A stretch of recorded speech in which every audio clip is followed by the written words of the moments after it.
À la une, Donald Trump et la fascination pour la famille royale d'Angleterre. Le président américain Donald Trump et sa femme Melania, après avoir quitté l'ambassade américaine située à Londres, le 12 juillet 2018.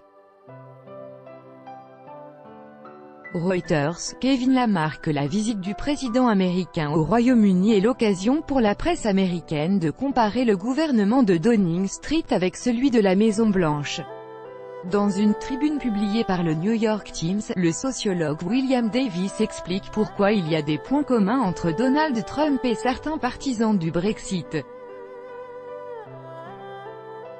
Plus précisément entre Donald Trump et Boris Johnson qui vient de démissionner de son poste du ministre des Affaires étrangères. Tous les deux représentent la montée de l'incompétence radicale. Ils refusent la gouvernance basée sur des faits et l'idée d'appréhender la politique dans toute sa complexité.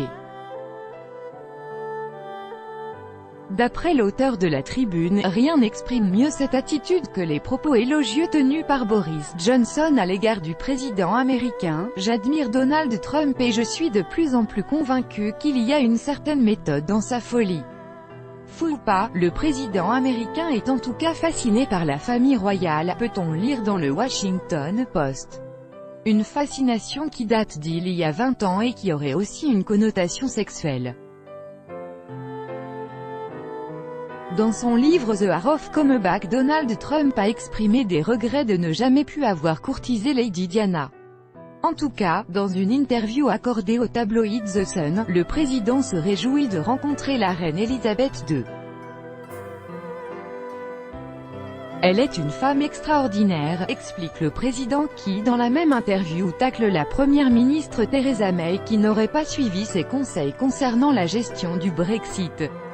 D'après le Washington Post, cette fascination pour la couronne anglaise cache surtout un désir de reconnaissance. C'est l'arriviste qui aimerait être reconnue par la famille royale, elle aussi empêtrée dans des scandales, écrit le journal. D'où le titre sous forme de jeu de mots, The Queen and the Boy from Queens, en français, La reine et le garçon du Queens, le quartier de New York où Donald Trump a grandi. En tout cas, le garçon du Queens est attendu pour le thé par la reine d'Angleterre. Et ce sera un full tea, un thé complet avec sandwich salé au concombre, à l'œuf et au saumon, nous rapporte Le Devoir. En 66 ans de règne, poursuit le journal, Elisabeth II a vu défiler passablement de présidents américains, il y en a eu 12 en partant de Truman. Il n'empêche que toute son expertise protocolaire risque d'être mise à l'épreuve aujourd'hui lors du passage de Donald Trump. Pour sa part, expert en étonnement d'hôte, le Premier ministre canadien Justin Trudeau en sait quelque chose, conclut Le Devoir. Nouvelle manifestation au Nicaragua. L'opposition est à nouveau descendue dans la rue pour exiger l'élection présidentielle anticipée. Portant des drapeaux nicaraguayens bleus et blancs, des milliers d'opposants ont défilé à travers le pays. Leur devise, Juntos somos un volcan, ensemble nous sommes un volcan. C'est à la une d'El Nuevo Diario qui parle d'une participation massive, sans pour autant donner des chiffres. Le journal a interviewé plusieurs manifestants, dont Mario Palma, 77 ans. Cet homme, écrit le journal, a reçu une balle dans le dos lors d'une précédente manifestation. Et c'est contre l'avis de son médecin qu'il a décidé de battre le pavé à nouveau.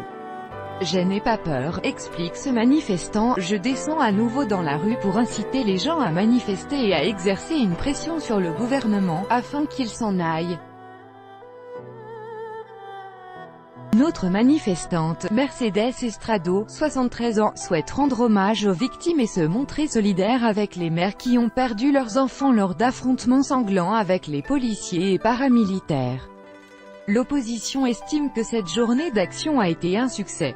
Malgré la répression, les gens ont répondu présents, s'est réjoui également le président de l'organisation patronale COSEP qui appuie les manifestations contre le gouvernement. Face à cette contestation, le gouvernement ne reste pas immobile. Elle organise ce vendredi 13 juillet 2018 une marche en mémoire de la révolution sandiniste de 1979. marche vers Masaya, la ville la plus rebelle du pays qui se trouve à une trentaine de kilomètres de Managua et qui est assiégée par des policiers et des paramilitaires. Selon un politologue interrogé par le journal La Prensa, le président Daniel Ortega, en mobilisant ses sympathisants, souhaite éviter les images montrant des rues désertes. Au Brésil, l'impunité des crimes commis par les forces de l'ordre, c'est à la une du journal O Globo. Il y a 5 ans, le 14 juillet 2013 disparaissait le maçon Amarildo de Souza, un habitant de la favela Rosina à Rio de Janeiro. Son corps, ou plutôt ce qu'il en restait, a été retrouvé quelques jours plus tard. Il a été torturé jusqu'à la mort par la police militaire. 13 agents condamnés courent toujours en liberté, écrit le journal, et l'État de Rio de Janeiro n'a toujours pas payé à la famille l'indemnisation exigée par la justice, l'équivalent de 800 000 €. Le problème, explique l'avocat de la famille, c'est que l'État de Rio ne veut pas reconnaître la responsabilité des agents de la police militaire dans l'assassinat d'Amarildo de Souza.